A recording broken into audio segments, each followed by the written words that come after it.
ថ្ងៃនេះយើងមកដឹងអំពីយន្តហោះចម្បាំង T50 ដែលកងទ័ពអាកាសថៃបានប្រើប្រាស់យ៉ាងកក្លឿនមកទម្លាក់គ្រាប់បែកចំនួន4គ្រាប់នៅក្នុងស្រុកបាណន់ខេត្តបាត់ដំបងនៅក្នុងប្រទេសកម្ពុជាយើង T50 គឺជាយន្តហោះចម្បាំងដែលគេផលិតមកជាមួយនឹងជំនាញប្រយុទ្ធធន់ស្រាលពហុមុខងារនិងត្រូវបានគេប្រើប្រាស់យ៉ាងសកម្មសម្រាប់ធ្វើការហ្វឹកហាត់ដល់ pilot មុនពេលឈានដល់ការហោះហើរជាមួយនឹងយន្តហោះចម្បាំង F16 T50 នេះអាចហោះក្នុងល្បឿនអតិបរមា 1440 គីឡូម៉ែត្រក្នុង1ម៉ោងនិងរយៈកម្ពស់ 14 គីឡូម៉ែត្រពីផ្ទៃផែនដីហើយចំពោះការចាក់សាំងមួយវិញវាមានចំណុះ 2655 លីត្រអាចហោះបានចម្ងាយ 1851 គីឡូម៉ែត្រ T50 នេះមានល្បឿនអតិបរមា 1840 គីឡូម៉ែត្រក្នុង1ម៉ោងអាចហោះបានចម្ងាយ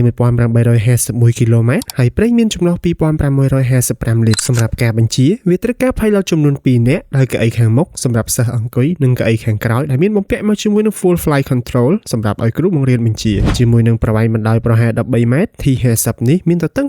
9.45 ម៉ែត្រនិងកម្ពស់ 75 ម៉ែត្រជាមួយនឹងផ្ទៃក្រឡាស្លាប 23 ម៉ែត្រការ៉េវាអាចផ្លិតកម្លាំងលើកឲ្យយន្តហោះទាំងមូលអាចហោះក្នុងទម្ងន់អតិបរមារហូតដល់ទៅ 1700 គីឡូក្រាមT50 នេះត្រូវបានផលិតមកនៅក្នុងប្រទេសកូរ៉េខាងត្បូងដោយចាប់ផ្ដើមពីឆ្នាំ 2001 រហូតមកដល់ពេលបច្ចុប្បន្នវាត្រូវបានគេដាក់ឲ្យហោះហើរជាលើកដំបូងកាលពីថ្ងៃទី 20 ខែសីហា ឆ្នាំ 2002 មកទល់នឹងពេលសប្តាហ៍ថ្ងៃនេះវាត្រូវបានគេផលិតមកក្នុងចំនួន 200 គ្រឿងរួចទៅហើយក្រៅពីបំពេញតួនាទីជាយន្តហោះសម្រាប់ហ្វឹកហាត់ T50 នេះត្រូវបានគេទទួលស្គាល់ផងដែរទៅលើសមត្ថភាពវាយប្រហារប្រយុទ្ធកម្រិតស្រាលដែលទាក់ទាញប្រទេសជាច្រើននៅក្នុងលោកឲ្យធ្វើការបញ្ជាទិញយកទៅប្រើប្រាស់ហើយក្នុងនោះរួមមានប្រទេសឥណ្ឌូនេស៊ីប្រទេសអ៊ីរ៉ាក់និងប្រទេសថៃ